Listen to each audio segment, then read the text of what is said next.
it's closing in. What pits us against them? The one in the one way. Blindly follow as we dig our own shame. Always questioning what do you intend. Every being wish to be enlightened. Every bug is overflow. Can we see again? The key to happiness is not based on being monetarily blessed, and the key to success is the ability to accept the true potential of the true to the best. Realize what we naturally possess, even under the stress of being oppressed and depressed. Underneath it all, the skin, blood, bones, what's left is a spiritual death.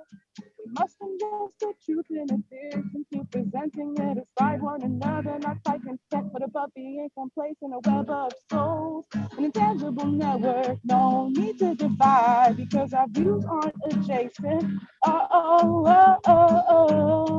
From the cosmos to the dirt which we stand upon, we the same moon, same dawn. The place I'll resist, think of it as persisting that we be truly family. In the face of adversity and sharing generosity, unspoken reciprocity, giving them it's a gift that keeps giving, accepting what we're receiving, reliving, cause we're human, craving experience to satisfy this existence. Don't for an instant think that our labors are fruitless, because the only constant thing is change. Ironic, chronically shifting and steer clear of drifting away, only to stay. Gonna need hella endurance, I gotta ride up the currents, never forgetting to be present. Don't be hesitant to express what you've been suppressing within. We all hear ourselves in circles, only to reminisce that the end is the beginning. Spinning on top of, twirling on top of the active mother chaos around this canvas. Prosperity ties into matters with the collective consciousness of the masses. Underneath it all, the skin, blood, bones, what's left is a spiritual self.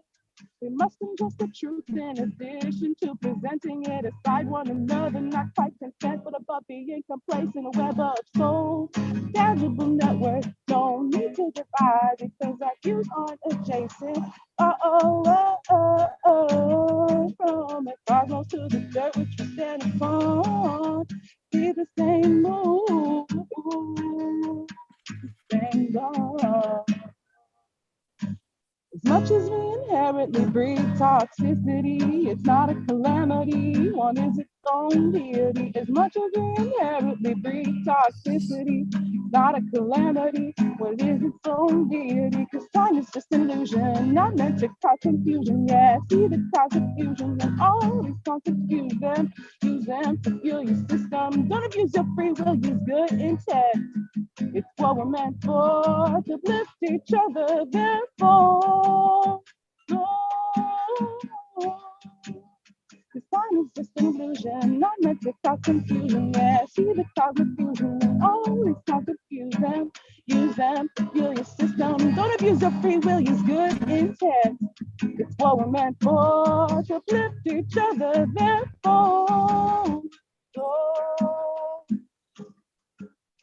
Sediment has sentiment. It's on right beneath our feet. Tide closing in. What takes us against them? No wonder no one wins. Blind follow as we pick our own shit. Thank you. Hi, everyone. Thank you so much, Boomer. That was wonderful. My name is Diana. If you don't know me, I work for the Asian Pacific Islander Cultural Center, and I am very proud to present this program as part of our 24th Annual United States of Asian America Festival today. Before we get started, I just want to cover a few housekeeping items. Automatic live caption and transcripts are available if you need access to it. All you need to do is click on the CC button at the bottom of your Zoom window, or the little caret next to it, to select show captions to view them. This event is also being recorded and live streamed to APIC's YouTube. We also ask that everyone mute their microphones, all the other readers, if you're not speaking, to mute your microphones so that everyone can experience the readers when they're speaking to the full extent possible. And if anyone has any questions, there will be a Q&A at the end of this program, and you can feel free to drop them in the Q&A function at the bottom of your Zoom window or in the chat. I also want to open the space with some quick statements of gratitude. Shout out to my coworkers, fellow APICC staff members, Melanie Elvena, who is here on this call enjoying this program with us today, and Vinay Patel, our executive director. We also want to acknowledge the unceded Ohlone land we are all tuning in from, or that I am tuning in from. And as a cultural organization, we also want to express our solidarity with the movement for Black lives and the ongoing fight for racial justice and equity, and to love our communities. If you are up to it, feel free to introduce yourself and share where you are coming from in the chat as well right now. We also want to acknowledge the privilege for being able to host this event online and for us to gather virtually on a Sunday afternoon. Just before we get started, as I mentioned before, this is part of our 24th annual United States of Asian America Festival, which means we have a full calendar of events that extend all the way through the end of June in celebration for the Asian Pacific American Heritage Month. And right now we have an exhibition going on at the SOMARTS Cultural Center, which you can also view online. And the visual arts exhibition is called Sewing Agency. And it does close in a week on May 23rd. And we do have an online closing reception, which will involve a film screening, which you can also view at this link that I am dropping right here in the chat. And you can also, there's links there that you could learn more about the exhibition, and that can lead to where you can figure out how to visit the show online or in person too at SOMARTS. And then next after that, the week after that, we also have our first outdoor showcase since the pandemic has begun. It's called Chinatown, Our Future Is Now. It is happening in Chinatown at Portsmouth Square, which is and continues to be the center of the city in many different ways. And that is on Sunday, May 30th in the afternoon. And it involves two different showcases that you can sign up for, which I will link at the bottom here. And then I can also link the link to the USAAF calendar. Melanie, maybe you can help me do that since I didn't have that ready. But I just want to say welcome, everyone, and thank you all so much for joining us today. And I'll give it to Genny to open up the program.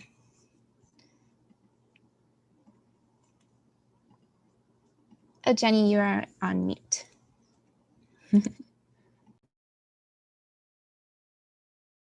Oh, yeah, here I am. I want to thank everyone for, can you hear me? I want to thank everyone for spending your afternoon today with us. I want to thank Diana for helping us set up this webinar, Melanie and Vinay and the whole APICC staff for hosting and coordinating this wonderful festival and supporting this free writing workshop, which was offered to the API community. One of the benefits of this first online writing class that I've ever taught is that we were able to include writers from outside the Bay Area, from Sacramento to San Jose and the Central Valley to LA. So that's one of the upsides of the pandemic and the shelter in place. The 3Ms workshop, Memory, Meaning, and Memoir, is an intergenerational writing workshop I started last September in the middle of the pandemic. And we've met every Thursday morning at 10 a.m. for an hour in 15 minutes. And this afternoon, we're going to share with you some samples of the participants' work on a wide variety of subjects and themes, guided by writing prompts to trigger their memories and important events in their lives. You may know some of our writers by their other hats as activists in our communities, artists, and other professions, but today you will have the opportunity to see another facet of them as talented writers. The first reader, you already heard, she's multifaceted, Charlene Boomer Ignacio. She is a Bay Area artist and a young mother who dabbles in many things, including poetry and music. Charlene Boomer Ignacio, you can unmute yourself. Yeah. Hello, thank you, Jenny. You're welcome. I'm just gonna go ahead and read this short excerpt. It's still a work in progress, but I just want to thank you, Jenny, for all the prompts and just the space that everyone's held for the last half a year, more than that. What a blessing and an honor. And yeah, so thank you. And here goes. You wake up from the cold shivering and your stomach growls. As you look around your tent for something to drink, you hear the crackle of the fire outside. Unzipping the flap, you see your mom and her boyfriend prepping something to put over the fire to warm up some leftovers. You gaze at the fire for a few moments and admire the smoke billowing, but wondering if the cars from the freeway could see the smoke signals giving away your spot amidst the tulies and other tents in the encampment. She hands you a water bottle. Ah, precious water. There's a drought, they say. She says the food will be ready soon. You retire back into the tent and grab the canvas leaves that were drying above. Taking a deep breath, you bask in the earthiness of this medicine. Crushing those leaves on a receipt paper, you find half a cigarette in your pocket and sprinkle some of the tobacco with it, rolling into a mix of a neat cylinder. Admiring your work, you reach for your lighter and ignite your spliff, inhaling each puff slowly. Your day's filled with uncertainty. This has become a ritual. It makes the rest of the day more bearable. With each inhale you fill your lungs, the harshness warms you somehow from the inside out. It helps savor each bite of every meal you think with a smile, salivating at the lingering scent. Staring off at the other leaves hanging in the tent, the ember goes out, so you put it away to save for later. But you hear an unfamiliar voice talking outside, a voice speaking with authority. You peek out the tent and see the others speaking to what you realize is the police. So you stay in your tent and listen, heart beating, wondering what the outcome of this would be. The police say no one is allowed to stay here and interrogate everyone around the fire from the highway exit ramp. They say the smoke from the fire gave away our location. He talks about the drought. They question your mother and another one of the campers in her neighbor tent and start taking names down.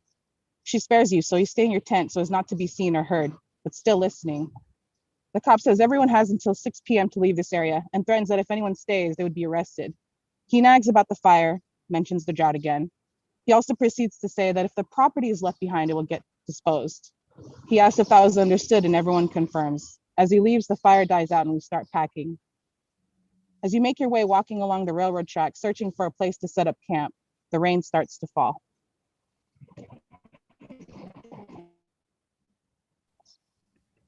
Thank you.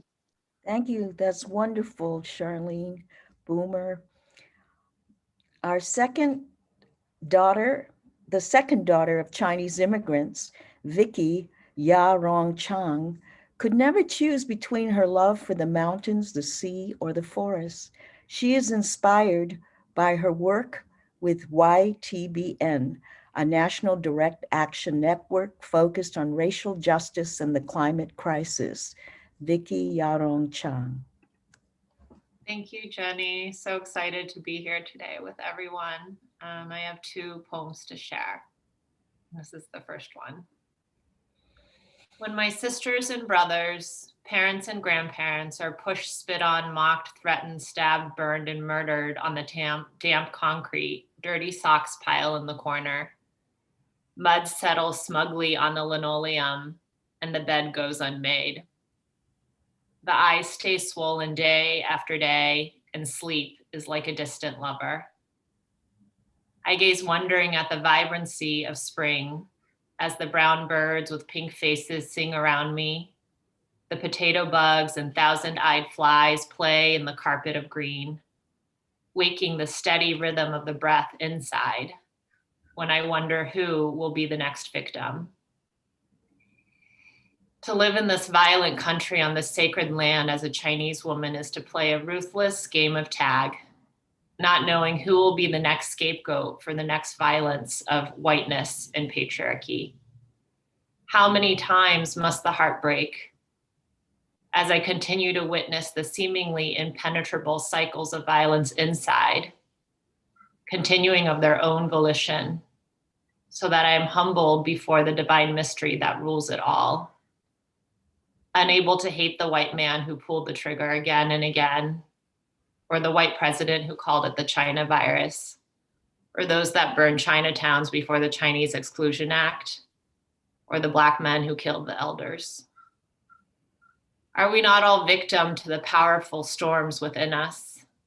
The melting of the ice caps conditioned by eons of violence until polar bears starve regularly like the children massacred in school. Are we not all consorts in the prostitution of the Great Mother? So I stop. I honor life and death with breath, weeping, guttural screams, fists raised, hands shaking with stillness. Knowing, feeling that stop line 3 is not there but here. And the suddenly motherless Korean boys in Atlanta are not them but us. And I sow faith and trust. I dare to dream of my heart's deepest longings. I dance with the stars in the dark blanket of the vast galaxy. I seek unbridled joy in the coldest moments a few days past the solstice. In the year of the yin metal ox, a year yearning for justice, built from one painstaking step after another, born from the unshakable heart of love. As I watch my sisters roar like red dragons in the streets, the fire of dignity and courage igniting us all, reminding us that anything that brings us alive is a gift.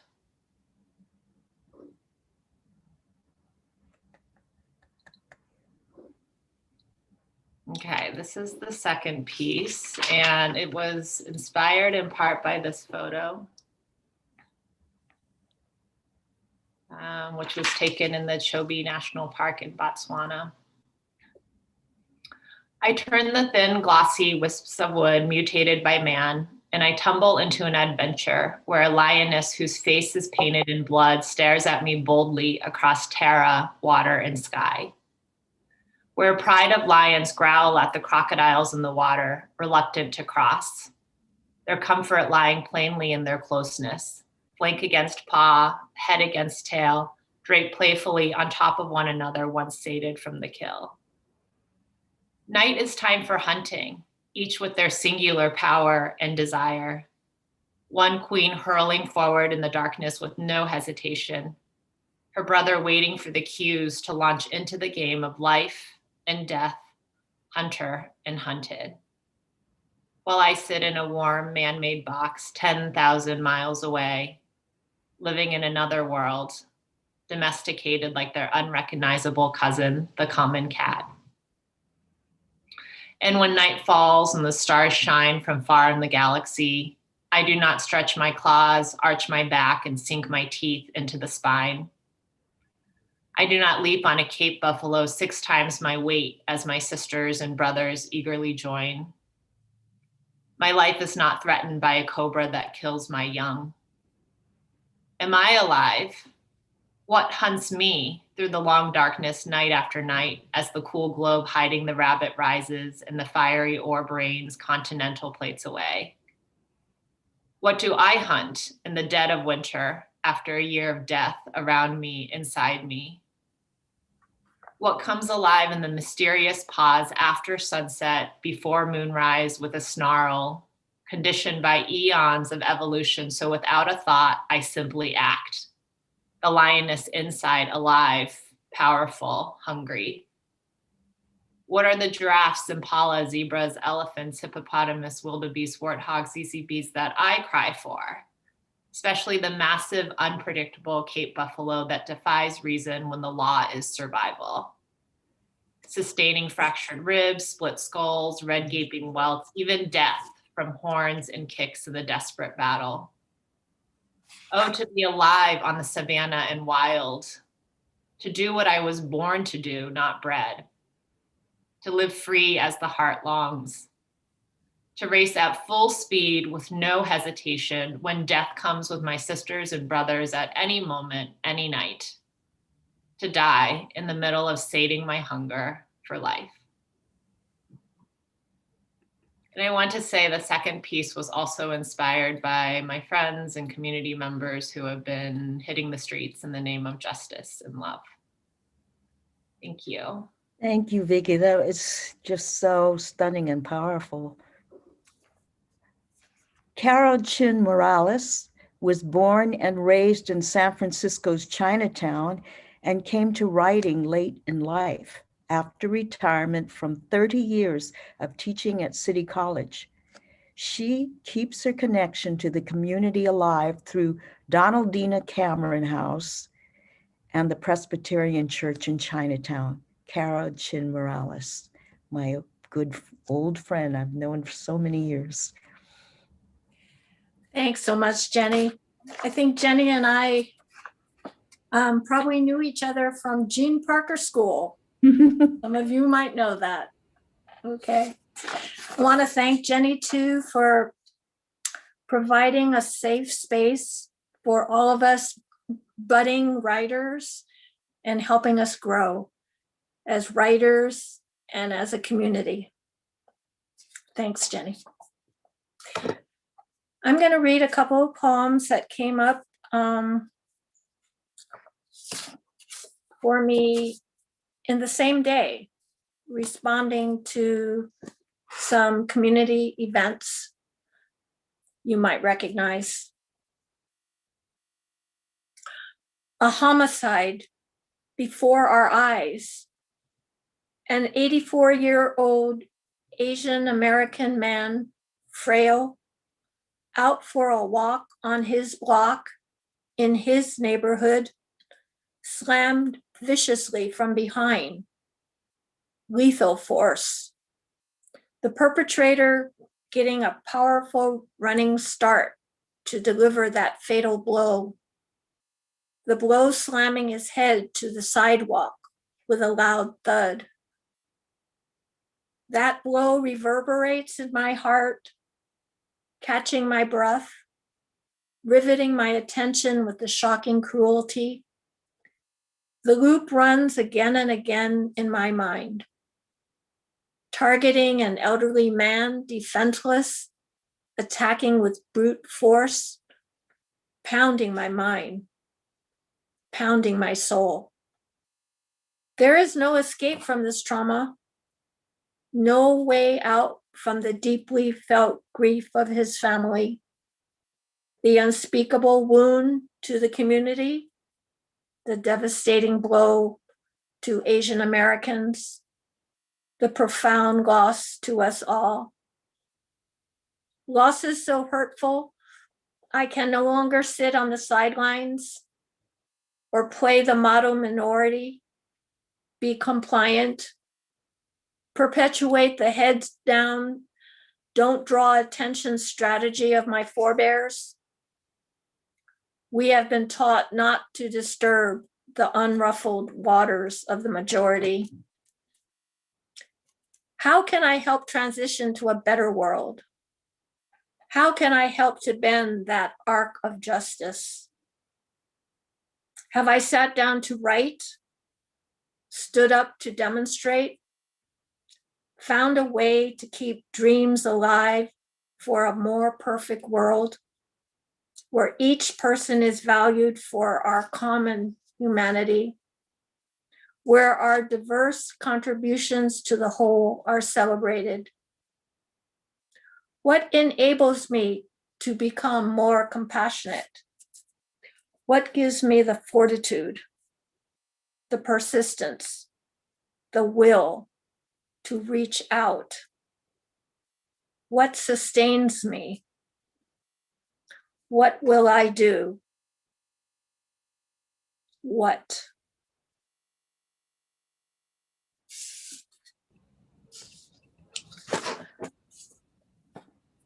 Wow. It's really hard to jump in right after such heavy, passionate pieces.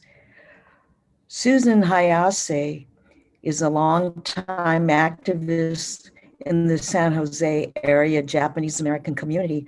I knew her as a taiko player, a great taiko player, and she was a former engineer. Currently, she's active in the San Jose Nikkei Resistors, a grassroots group she co-founded with her husband, Tom Izu. With pleasure, Susan Hayase. Unmute. Thank you. I was already to unmute and then forgot. Thank you so much, Genny, and thank you for your mentorship in this class, and thank you to all my classmates for all your multifaceted wisdom and support. I'm going to read a piece I wrote entitled "The Four Kinds of Pain." Shying away from pain like a sea anemone shrinks from prodding fingers in the tide pools, cringing from danger, keeping our distance from the edge of the cliff. I'm hoping we're secure and on solid ground when we stand behind the safety railing. But pain and suffering are a part of life. Is it bravado that makes me tell myself that I could withstand any pain with the exception of deliberate torture? Well, it may be bravado, and recently I've been thinking more about different kinds of pain. There's pain in being healed, bitten deeply by my traumatized cat, but soothed and distracted by the responsibility of caretaking and loving a scared animal. I wasn't sure I needed help when surely Band-Aids and Neosporin were available and the wounds looked so minor. On the suggestion of the advice nurse, I Googled images of cat bites filled with swollen, puffy arms and red-streaked hands, and then reluctantly took myself to the emergency room where they kept me overnight for observation and antibiotics. The Asian American doctor, too young and reticent to be avuncular, very kind in his respect for my mental privacy, never asked me how I was, but jammed a tiny cloth strip into each puncture wound to keep it from deep infection. All I had to do was quietly bear the pain. It really hurt, but it was bearable. There's pain that comes from joy and hope and love. I was an athlete, a runner, a bicyclist. Years of self-chosen deprivation and sucking it up had me scoffing at pain. In my mind, I was as tall and tough as the Marlboro Man, but the deep waves of the relentless contractions of labor, the desperate pushing of childbirth, brought me to my knees, humbled yet filled with delirious joy when finally I held my son. This pain was the most intense and prolonged that I'd experienced, yet it was made bearable by using the techniques that caring people had taught me, by the concern of the nurses and doctor and the support of my husband. I was in pain, but I was safe. There's pain in opening up, in declining just for now to be a tough guy, peeling off the carapace of racism doesn't bother me, pausing just this once the reflexive positivity gleaned from years of doing homework in the school of hard knocks, and unzipping the Kevlar body armor of one's defensible degrees, covetable career, and nurtured filial obligations leaves us naked and breathless with the original hurt, tears streaming down our faces, washing away even the anger that masks fear and dread. Is resilience just a talent for putting on the mask, the armor? Impassive, stoic, we avoid asking why they hate us. Do we care what the answer is? Or do we just grieve that there's a question at all? The pain of indifference. My friend's friend, whose name was zealously defended against the casual, prurient observation of strangers, so horrifying the humiliation and injury was, so devastating the disregard, whose baby died on the train to the concentration camp, whose doctors could not convince the soldiers that a newborn surgery patient should remain in a hospital in a zone in which Japanese Americans were not allowed to remain. How can you live in a society that does not care about the most precious little wonder, the hopes of your family and the cosmos? The pain of indifference, the empty eyes of the killer cop, hands in his pockets, who can't be bothered to get off the neck of a man in pain, the neck of George Floyd, a man for whom so many, strangers themselves, passersby and bystanders, wept and screamed and filmed and cajoled and begged. It's not pain I'm scared of, not hate, not grief, but spare me the indifference. Thank you.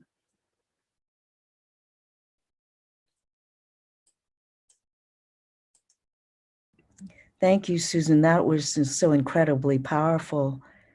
It's hard to jump back in and introduce anyone after all these powerful pieces, but we're going to go back to Carol Chin Morales for her second piece right now.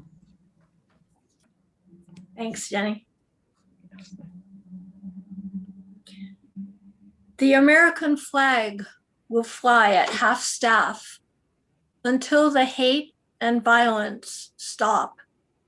And we have learned the lesson that animosity, retaliation, scapegoating only perpetuate the cycle of hate, and that hostility puts a target on all our backs.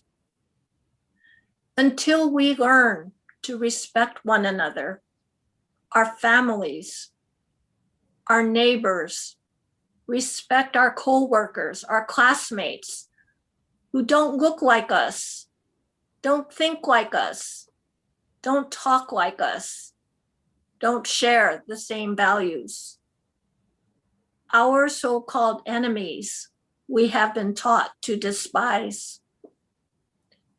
Until we discover that transformation needs to begin from the inside out for true reconciliation to happen. Until we can grasp hands over the great divide that widens with each damaging racist incident, with each painful wound. The fabric of our life together has been viciously torn asunder. What will we do to begin the repair of the breach? Who will make the tiny stitches needed, weaving back and forth to mend the tears to the wholeness of our communities, our cities, our country, our own hearts? I cannot say today exactly what I will do, how I will contribute, but if I am writing this and you are listening, we have already bridged one divide. We have started one conversation. Maybe more will follow if we can trust one another. Is this what community looks like? Listening and speaking in turns, respectfully, compassionately, with empathy, bearing one another's suffering. How else can we share our humanity? How else can we heal? Your turn, please. Hear, hear. Thank you, Carol. These were some heartfelt words from all of us who have bonded these past months and really gone deep into what's been happening around us. Now I want to introduce to you Susan Kitazawa. She was an RN who retired from years of nursing work in the city. And now she says she's enjoying her creative playtime. Susan Kitazawa, why don't you introduce your... All right. Thank you, Jenny, and thank you, everybody, my fellow writing group people and anybody who's come to hear us read our work. I I'm going to read 2 poems, but I have a little bit of a public service announcement to make first. I am partially blind. And so in my 50s, I began having a problem with my eyesight, which had been fairly normal before that. And now about 85% of the nerves that carry images from my eyeballs up to my brain are gone. So I really can't see very well. And because of this, I can't look at paper and read words off of it, even if they're really big. And so the workaround, which is something that we all have to do when we can't do something one way is do it another, is I have my poems on my computer, and I have a lovely synthesized voice. Her name is Zoe, and she will read my poems, and hopefully there will not be too many glitches or anything, but sometimes there are. So anyway, I have 2 poems. The first one is a little bit just for people who are listening to practice listening to Zoe, and then I have another longer poem. So anyway, here we go, and I'm gonna get rid of my video picture so that I can hold my iPad close to my computer. Crickets singing in the deep of night. Okay. All right, let's start at the beginning. All right, this one's called Cricket Song. Cricket song. Do you hear the crickets singing in the deep of night? Some say the crickets sing to the moon to make her happy. The crickets sing to bring light into the deep midnight darkness. Some say the crickets' song soothe them to sleep, comfort them. Do you hear the crickets singing to the midnight moon? Hidden from sight, only their voices tell us they're here with us. Do you love the crickets singing to the midnight moon? Or do you find their singing too foreign, even a bit annoying? You can't make out the lyrics. The words they sing are muddled. Why don't they learn English if they want to stay here in America? Do you hear the crickets singing in the deep of night? Some say the crickets sing to the moon to give her solace. They sing to bring light into the midnight darkness. They sing little children into gentle, dreamy sleep. But do they keep you awake with their strange sounds? Do you wish they would just go back to where they came from? People say the crickets rub wing parts together to sing their songs. Are their shiny black bodies and winged voices too unfamiliar? Do you hear the crickets singing in the deep of night? Some say the crickets sing to the moon to give her peace. The crickets sing to bring light into the midnight darkness. Some say the crickets' song soothe them to sleep, comfort them. Can you listen like a little child to the crickets singing? Can you hear the crickets with your heart? Please listen, listen, listen, pay. Okay, that's the first poem. And Page 2. I hope the speed is all right for people. It seems slow to me, but I think that works better. All right, here's the second poem. This one is called Time, and it's a little bit longer. Time. Papa, you showed me how the past lives in the present tense. Time is not a straight line. Time is a circle or perhaps a sphere. As an old man, you suddenly stand beside the small coffins of Hannah and Edward, your toddler sister and baby brother. They are gone, and you, old now, are still 9 years old. Time is not a straight line. You work the earth in San Jose and tend the plants. Your family loves these plants. They grow for their living. Irises, all different types. Bonsai, patiently shaped. Home-bred peonies. The soft soil is almost black and smells like life. Microbes transforming yard waste. The men from the FBI show up and seize your ham radio, the one you built all by yourself. A short time later, the government seizes the whole family, putting you behind barbed wire. Time is a circle or maybe a sphere. You are a family man, father of 3 young daughters. You draw a squiggle on scrap paper. We turn the squiggle into a hyperactive squirrel. We draw zigzagging lines. You make a dancing dragon. This is what you have. What can you make from it? Use your imagination. Explore the possibilities. Papa, you showed us the past lives in the present. You find fun in learning and helping others learn. You offer science shows at the Formica dinner table. We learn about refraction from a fork in a water glass. Drinking straws explain the force of suction. Mama wishes you would stop being silly and eat dinner. We go to the rifle range to practice. We go fishing. You show me how to work on cars and use tools. You wish we were boys, at least me, the oldest one. In the end, you are at peace with all of it. You even tell us it was okay that we are all girls. We take what we have and make something of it. Papa, you showed me how the past lives in the present. Time is not a straight line. Time is a circle or maybe even a sphere, always turning, turning. Okay, that's it. Thank you. That was just gorgeous.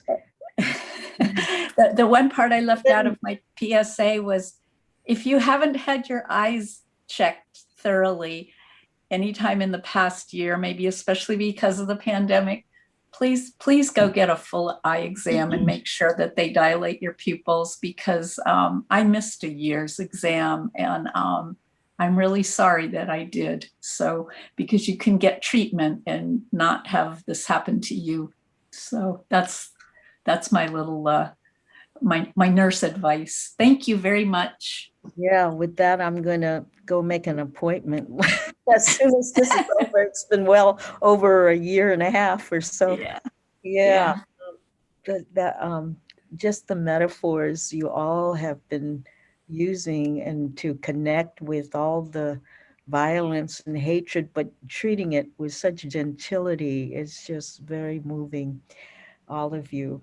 Our next reader, poet, has kind of become our unofficial mom. When we had a first meeting get together in Golden Gate Park on Thursday, she brought her Chinese pastries and is always thinking about us like her children.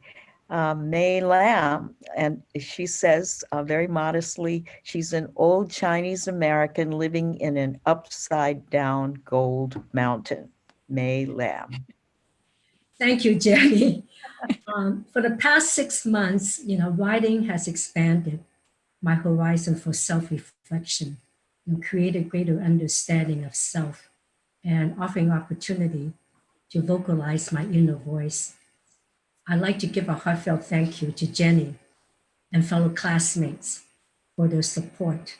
I was so fortunate to be picked from the wait list and join this class, 2 months after everybody else had. Now I would like to share a poem, but it's very hard to compete, Susan, with Zoe. Such a cute voice. And the lovely description, the lively description of the cricket, and the lovely description of your family life, Susan. Thank you. So here's my poem. I am you. Mirror, mirror on the wall. Who am I? A Chinese American, made in China. Toisanese, Cantonese. Kung Fu, yes. COVID-19, no. Transplanted to America, 65 years. Westerners see me more Chinese than American. Why? Yellow skin, slanted eyes, walk 3 steps behind a man. A white college friend commented. The usual stereotype. Quiet, not articulate. Passive, not assertive. yet a model minority. Hardworking, every family member contributes. 6 in room, cooking, uncapped community kitchen. Extra portable burners, hidden. Bathroom waits, causing unwelcome reaction. Walking up 4 flights of stairs after long day's work. One hand carrying groceries, other holding tight a young child's hand. False security, cocooned in Asian populated San Francisco. Daily news, local, regional, global. Awaken painful reality. Ancient past, current, present. Stockton bus number 30, cramped, unpleasant smells. Money bag mindfully hidden, weary of unfamiliar faces. Who, like a snake, quietly scanning, slithering. Ha! Fool you! Hidden inside. Today, no worry. But then, tomorrow? My neighbor, not lucky, nor wise, carrying bag everywhere. Can't see inside. Walking down clay, Powell to Stockton. Push from behind. Cracking sounds accompanying her fall. Bad gone. So this stranger. Happens frequently. Police can't keep up. Too many victims. Too many silent witnesses. Too many eager for few bucks. Time's hard. Chinese known to carry cash, especially seniors. Can't help, no credit card. Mirror, mirror on the wall.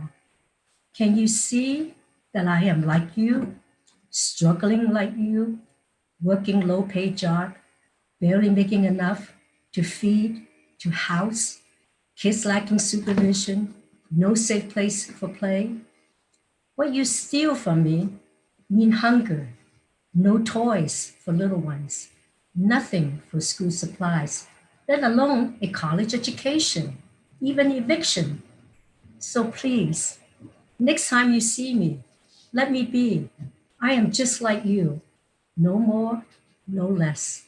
We are so alike. I shouldn't need to worry, to avoid contact, to cross the street. Instead, acknowledge with a nod, a smile, a good day. Life is too precious, too short. Enjoy each moment. Embrace opening, kindness, joy, understanding, appreciation, acceptance, service. Only then will we find harmony and love in me, in you, in they. Okay, I'd like to read a second poem. Inhale, exhale. Stopped for a quiet moment. Close eyes. Inhale. Feel oxygen from nose to lungs. Sense mind becoming serene. Visualize every cell being energized. Open eyes. Exhale. See the knee pressing hard on neck of a motionless man. It did not matter that that knee belonged to a white officer of the law, nor the motionless man black. Such inhuman behavior should not be harbored in any person's mind nor heart, let alone acted out. Many days we relieve the scene, horror, disbelief, sadness surging through our veins, regardless of skin color, cultural heritage, life experience. Today, 330 days after that fateful event, justice stood tall, yet it was not a win-loss. We are reminded the path forward requires all to work harmoniously, to have win-win, to make this United States of America a republic, one nation, under God, indivisible, with liberty, justice for all. Thanks for listening. Thank you, May. Such wise words. Myra V. Lucas is a Filipinx poet who resides in Nisinan, Miwok, and Patwin Territory, also known as Sacramento, California. Myra, here they. So I'm going to read 2 short pieces and 1 longer piece. God. When I look in the mirror, I see my young skin, brown and dark, and maybe mistaken for another, followed throughout stores as if I was a black hole, invisible and stealing all that was around me. When I look in the mirror long enough, I start to forget who I am, all of my wrinkles creased with dirt and denial, like the tears that stained and poured down my sister's dress. Brown children are tucked away in pockets of people's minds, exoticized, not trusted, and ignored in important ways, like my black best friend. But my other best friend is white, has always known freedom, and will never know what it's like to look in the mirror and try to erase her color, because her skin is the canvas we start with, where we draw our history from, where we mistake God is. The next one is a story about Dad. When I look at my face in the mirror, my jawline and freckles line up with yours. Even though I haven't seen you in years, I've memorized these features. They've become like a photo of a monument, familiar and unchanging. When I think of you, I think of San Francisco, of the damp fog and warm Irish coffees, of Daly City, where you and Mom ended up after immigrating in the 60s. I can still hear your voice asking if we want to go Pashal on a day trip to visit the pier next time we see each other, to not work too hard, to enjoy life. The timbre of your voice weaves through my memories, real and imagined, every day since you died. Where did you go? I haven't spoke to you in 5 years. You had 2 strokes in that time, the last one leaving you stuck, physically.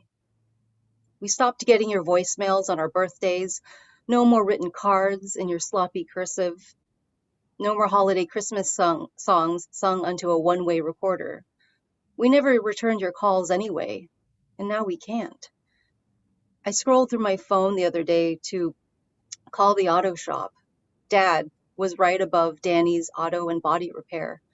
I thought about dialing your number just to see if you were really dead.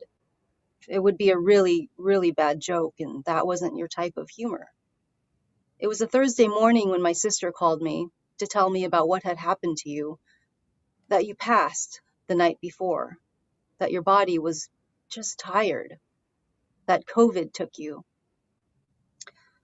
I stopped breathing. My heart immediately felt tight and suspended, as if God was clutching it so it wouldn't sink. I thought my thoughts were trying to grasp what was real and what was imagined, but what was real was the fact that we weren't allowed to say goodbye. Instead of calling the auto body shop, I tucked a persimmon into my pocket, your favorite fruit, and I decided to take a walk. As I walked along familiar paths, I only hoped that you were dreaming of walking along the pier, drinking an Irish coffee when you left nearly 1 month ago. The last one is sitting in the dark. The dark disorients me. I don't know which way is up or down.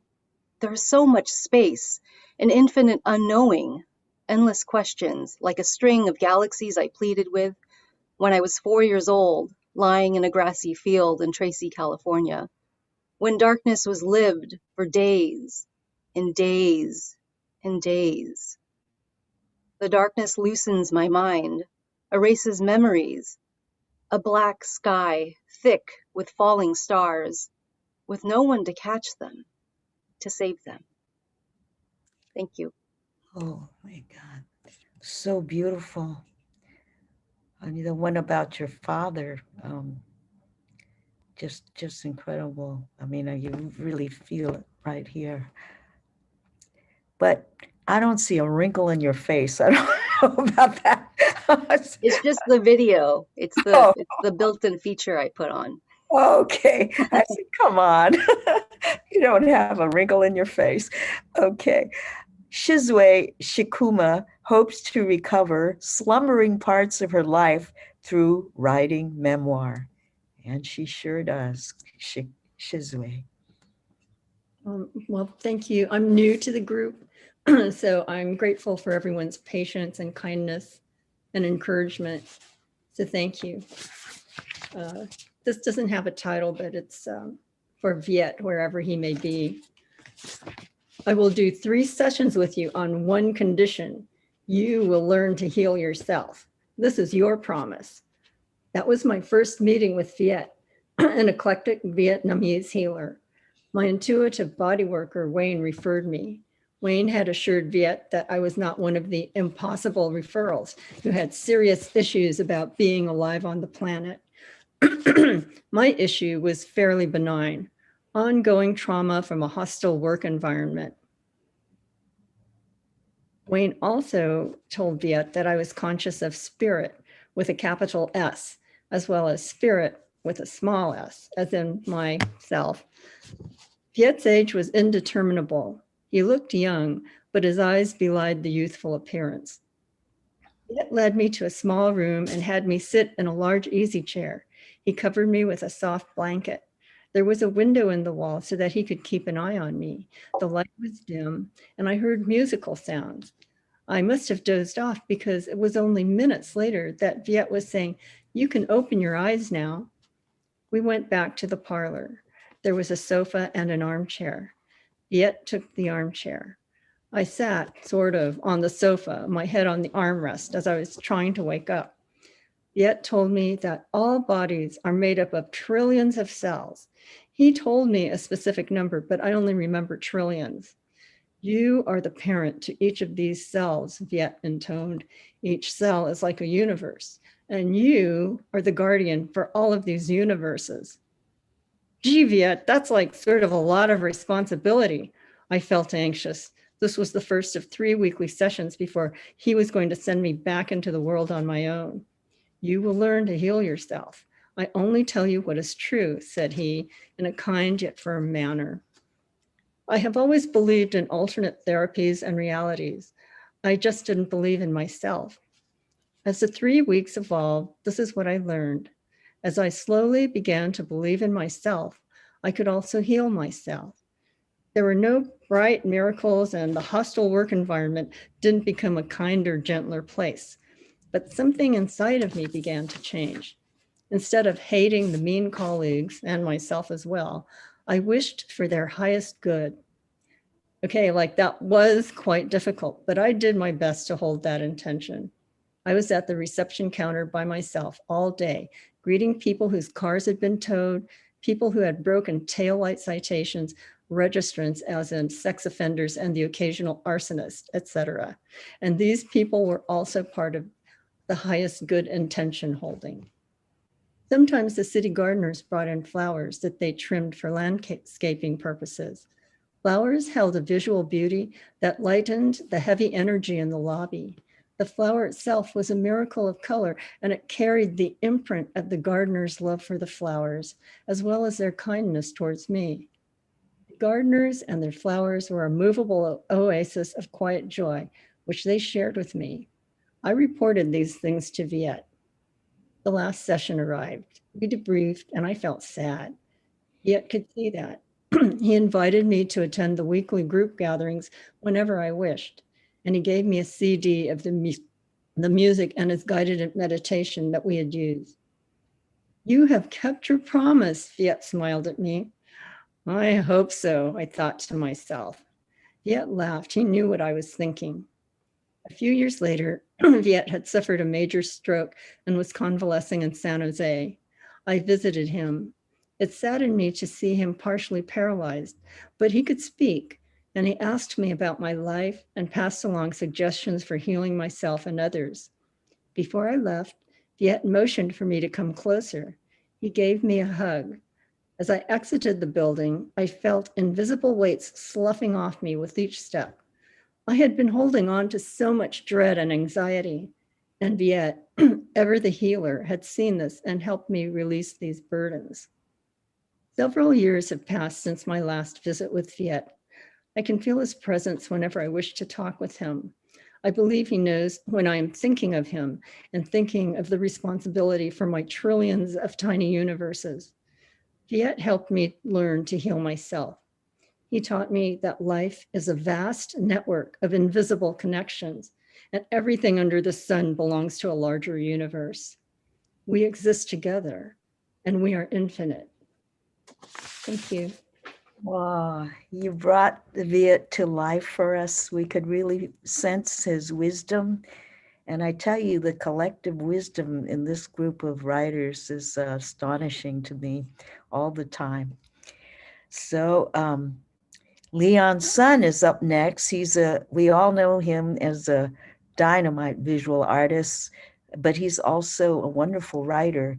And he's writing from his memories of growing up in Shanghai, Hong Kong, and becoming an adult in America. Leon's son. Oh, unmute. Too anxious. Thank you, Jenny. You're welcome. Thanks for all your years of help and support and your guidance as a teacher, and to all my fellow participants in the workshops. It's been a great help in getting me to write, actually. I've thought about it for years, but I'm actually writing it now. So I'm going to read you the first two paragraphs from my memoirs. This is entitled Chapter 1, 老爷爷, which is Chinese for paternal grandfather. I was cleaning up my mother's room after she passed when I stumbled upon his picture. It was not hard to miss, even from among the jumbled pile of old letters and Christmas cards. His eyes burned through the karmic chaos of my mother's earthly possessions. He didn't seem bothered by the mess. He was already staring at me when I saw him.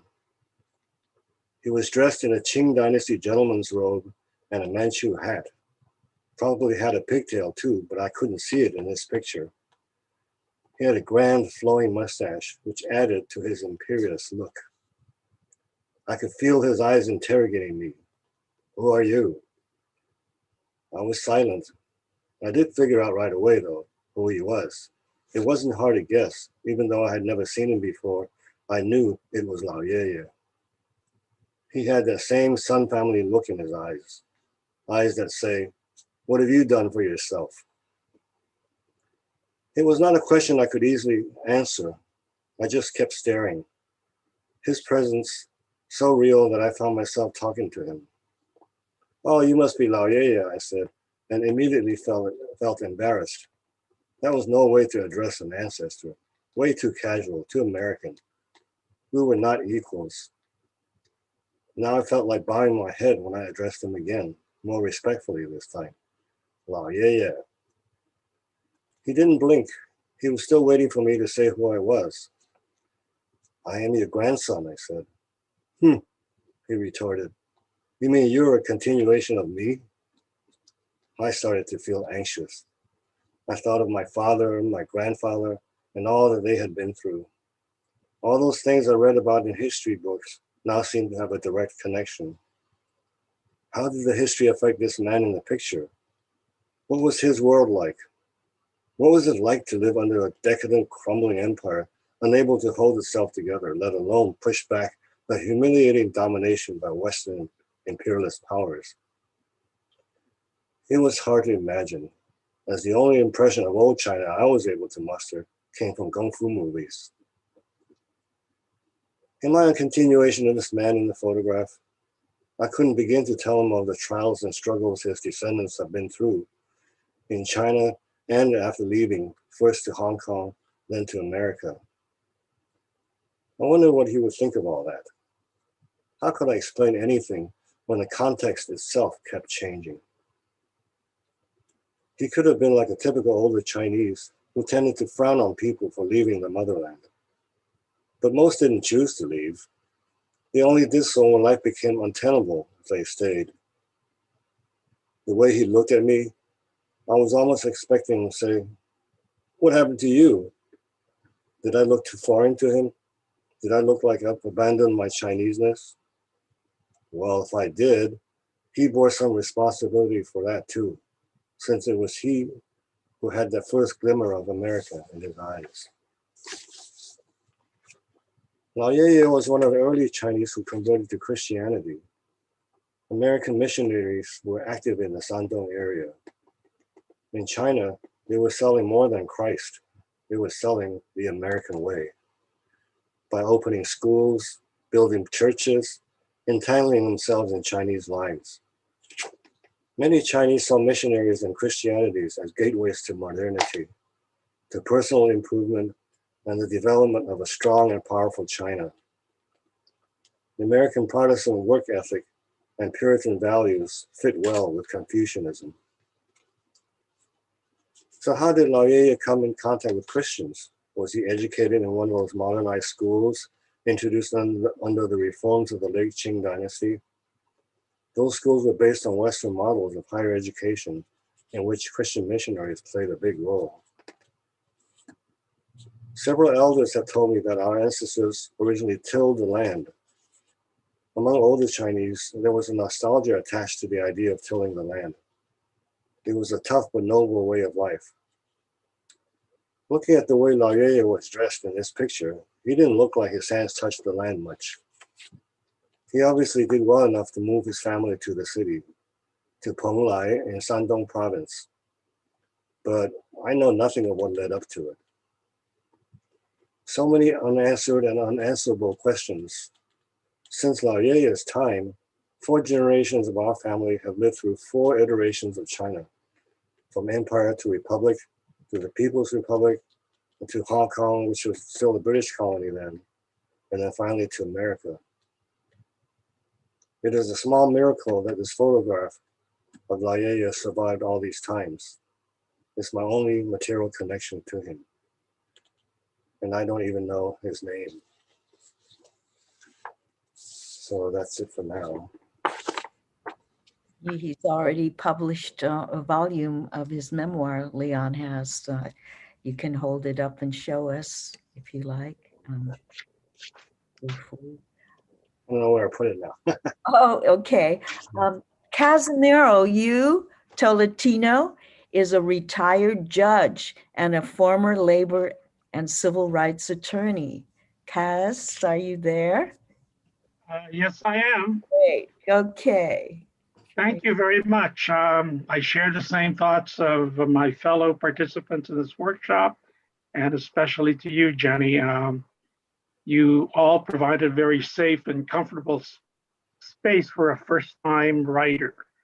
It's been a remarkable experience. I'm going to share my first attempt at poetry or prose, and it's entitled Isuda Ti'imuna, which is translated from Ilocano, they who were first.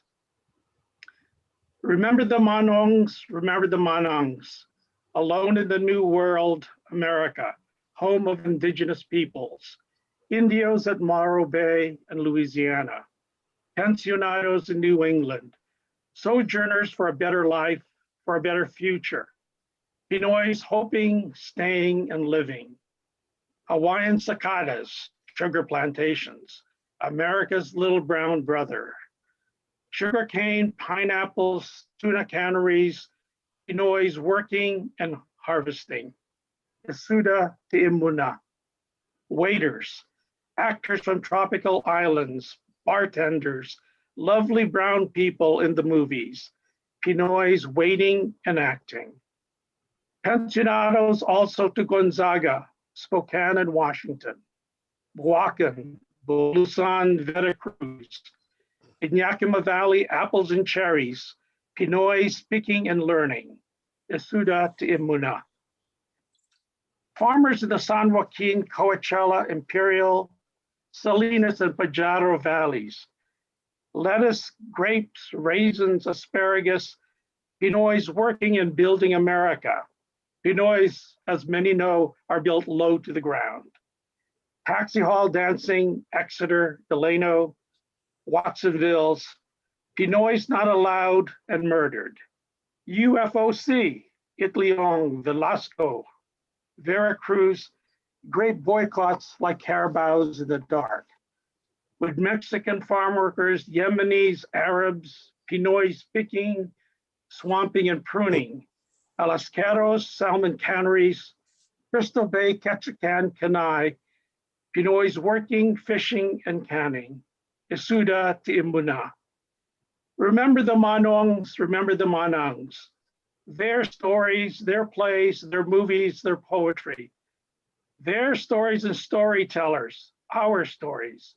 Manila Towns, Pinoy Halls, iHotel, Legionarios de Trabajo, Pinoy farm camps, anti-miscegenation laws, no Filipinos allowed. Moments fleeting, decades fleeting. Stories and storytellers fleeting. Eras of sojourners without families, without women, without histories. Memories fade, stories, legends, and lives yet to be told. Pinoys hoping, living, and building America. Remember, Isuda Tiimbuna, Isuda Tiimbuna. Thank you for listening.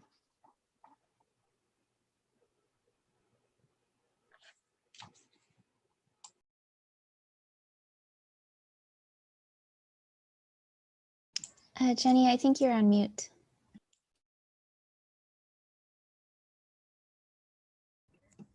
Maybe I should just leave it unmuted. So I just want to thank you for keeping the spirit and the culture of the Manongs alive through your writing, because you really bring that whole region to life for us. Thank you, Cass. Leslie Yee Murata's writing is full of the good, the bad, the sad, the mad, and the funny.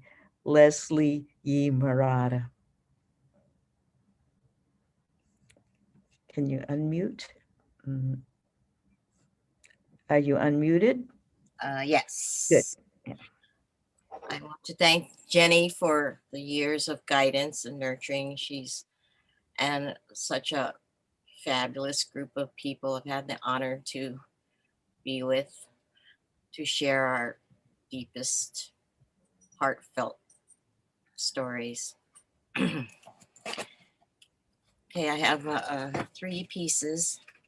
The first one is, where have all the birdies gone? Their sweet, shrill chirping at the crack of dawn. The silent roars a deafening ring. Is this real or a crazy dream? What joy or horrors will today bring? One thing is very clear. When the blinds are drawn, 'tis the end of what we held dear. Time wisely spent is a precious gift. We are but mere specks in the cosmos. Shimmery dust, ashes, skin cells silently drift. Gone the laughter and carefree cheers of wee ones out to play. Happy music to my hungry ears. Encounters with any masked passerby now raises the question, a fear of rejection. Why, oh why? What response will one make, be it a nod or zero reply? That's a gamble I shall take. Zooming in and out of others' lives like a researcher vicariously peering into a microscope slide. Save for the stories they hold, material goods lose their value. It's memories worth their weight in gold. Isolation, plunging into darkness, I find deep secrets long buried, releasing prisoners of my own mind. Signs of life so precious and fragile.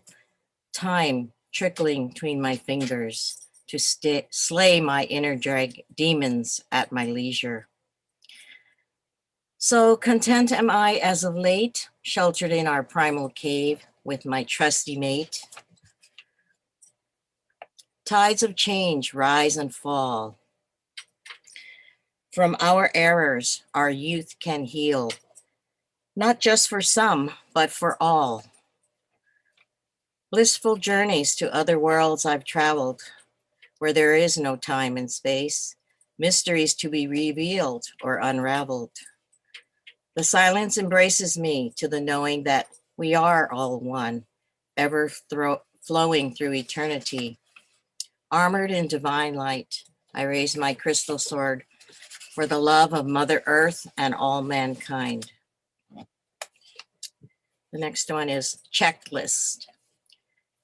Car key, phone, cash, ID, mini alarm, mace, stabby stick, spiked wrist guards, sturdy shoes, taser cleverly disguised as a flashlight. Today I brave the outdoors. Today I will not falter.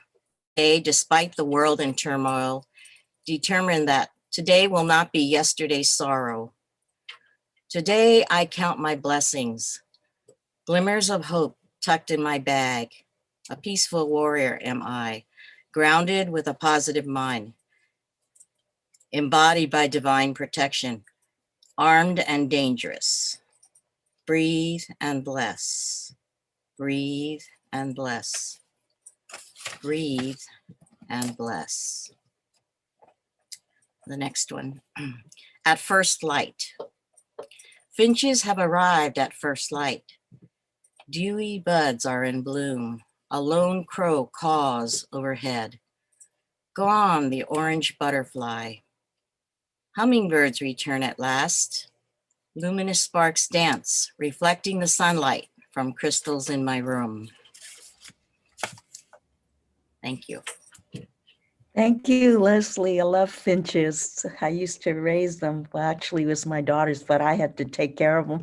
Of course. Yeah. Our last reader, Grace Morizawa. She's the education coordinator for the National Japanese American Historical Society, also known as NINJAS. Grace, please. Hi, everybody. And I want to say thank you, as we all have, to Genny. Her prompts were amazing, and at least they pushed me in directions that I haven't put into writing for a long, long time. I really appreciate it. And, you know, there is nothing like writing with a community of writers. And if you're Asian like me, being in a community of Japanese writers is a real gift. So today I'm going to read 2 poems, and you're going to have to forgive me for some of my pronunciation. But the first poem is called We Are Profoundly Beautiful.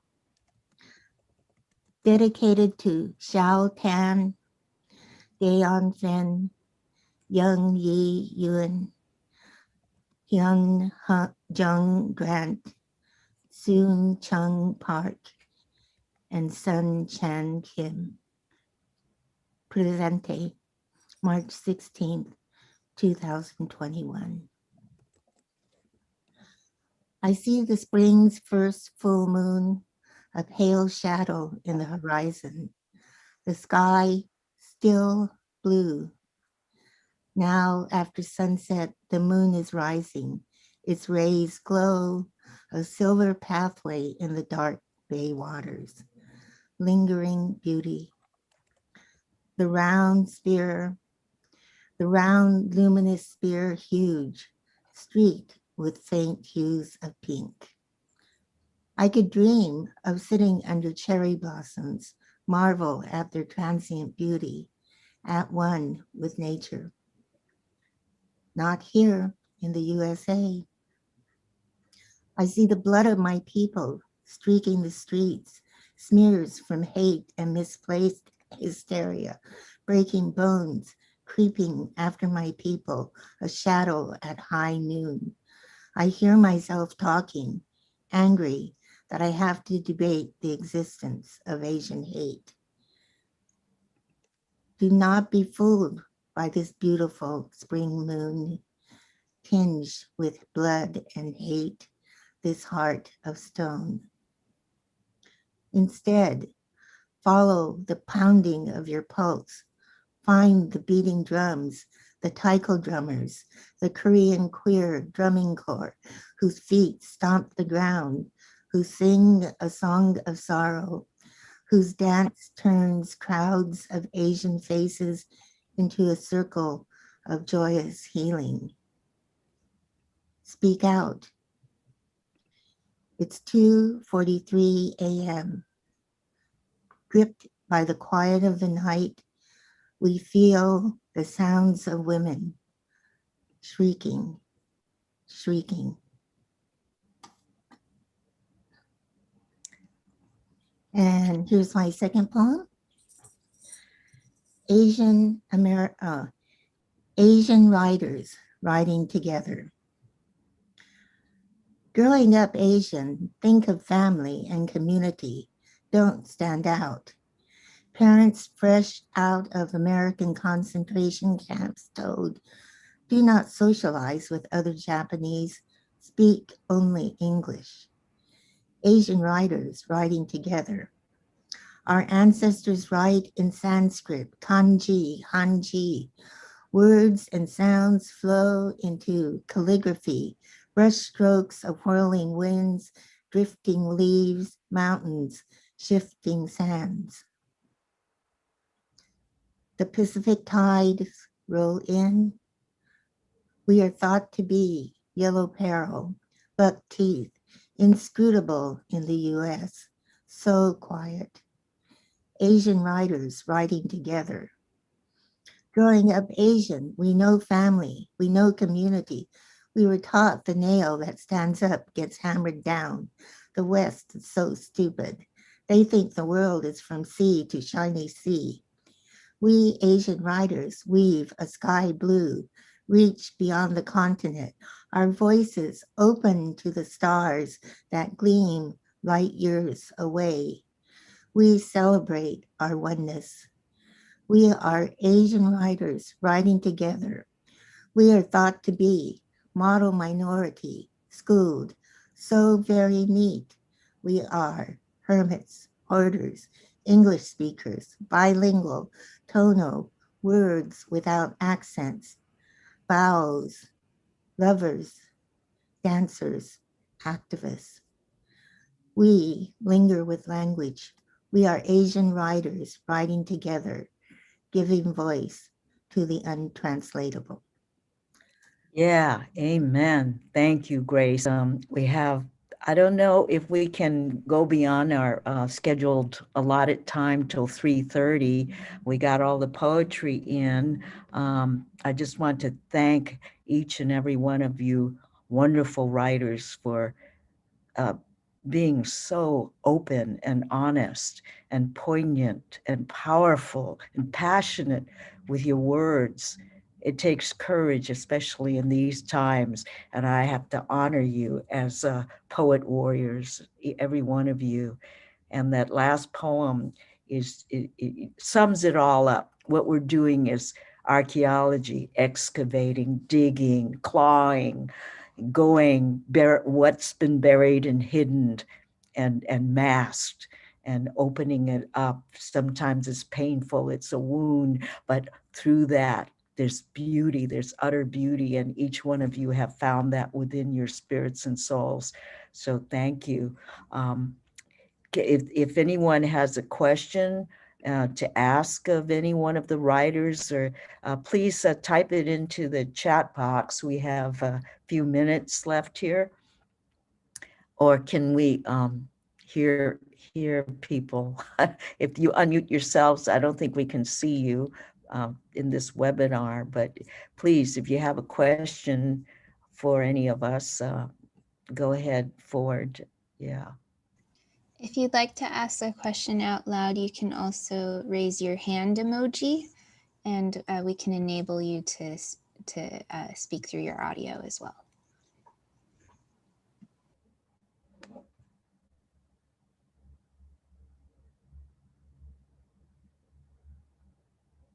If no questions?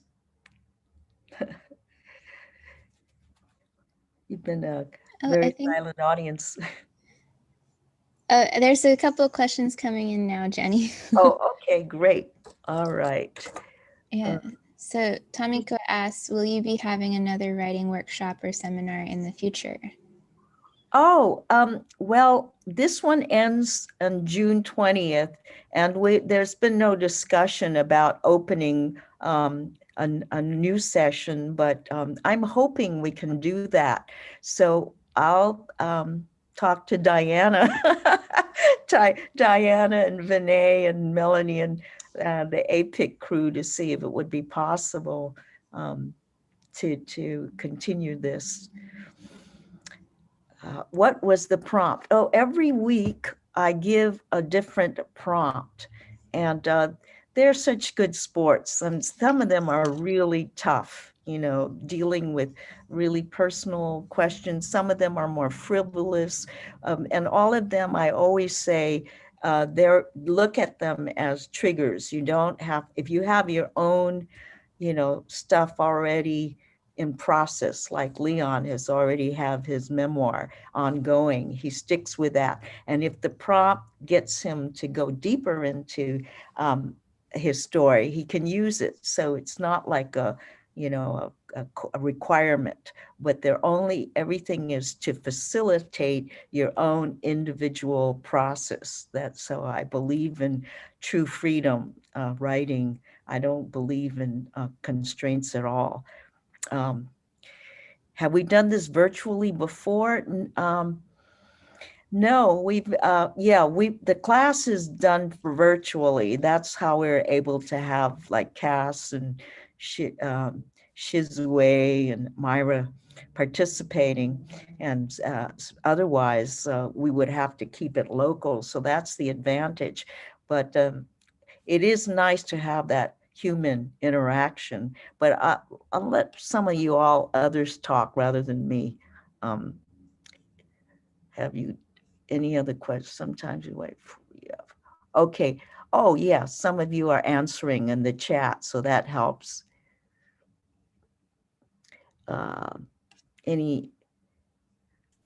Yeah, you all can jump in too and answer any of these questions, writers. Oh, Jenny's prompt every week was so amazing, so helpful. And even though she gives us a topic, we had a lot of freedom in terms of writing in prose, poetry, whatever. And then the support from the fellow classmates. Oh, just amazing. I had never written a poem before. I never memoir, definitely. And so I really, really, truly enjoyed the experience so much. I have grown so much, and I can't just say thank you enough, Jenny and fellow classmates. And I hope the class will go on and on and on. I have a lot to grow. Thank you. I just want to say one thing is that this workshop is not to produce, you know, best-selling writers or professional writers. I think I'd like to transcend that capitalist commercial notion. And I think the best writing comes when you really are connected to your authentic voice and don't have the other distractions of, you know, is this going to be popular with, you know, the mainstream and that kind of thing. I think if we keep it honest and authentic, that's the best way to have our Asian American voices heard. Otherwise, there's too much trying to be the model minority, the model writer again, you know, be the better at the white writing than the white writers. So we have to create our own voices from whatever backgrounds we come from.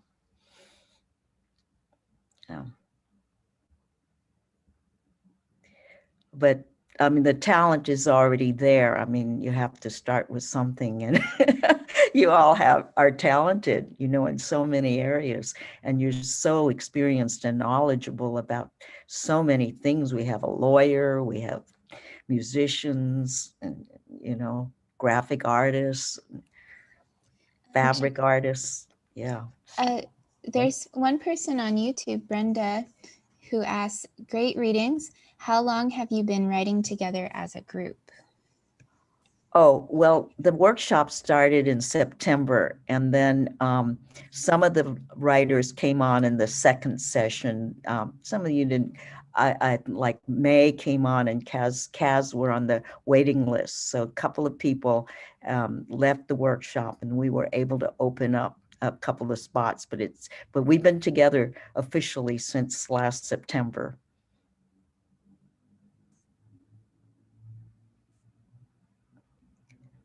Okay, so we're at 3:30. I want everyone to know that it's going to be available on YouTube should you want to share it or go back and listen to it. But Diana, why don't you close us up? Thank you, Diana, for helping us through this. Yeah, of course, Genny. And like Genny said, I think we'll talk about continuing the workshop. But if you all want to see more of this kind of programming or more of these and want to participate in a workshop, your support goes a long way too.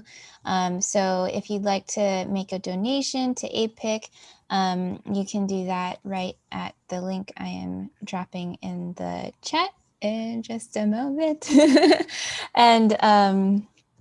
And the other thing is, just again, this program, we're so happy to have it be a part of our festival as well, USAAF 2021, Forging Our Future, Soma and Chinatown, which is, we're so grateful to have that be funded by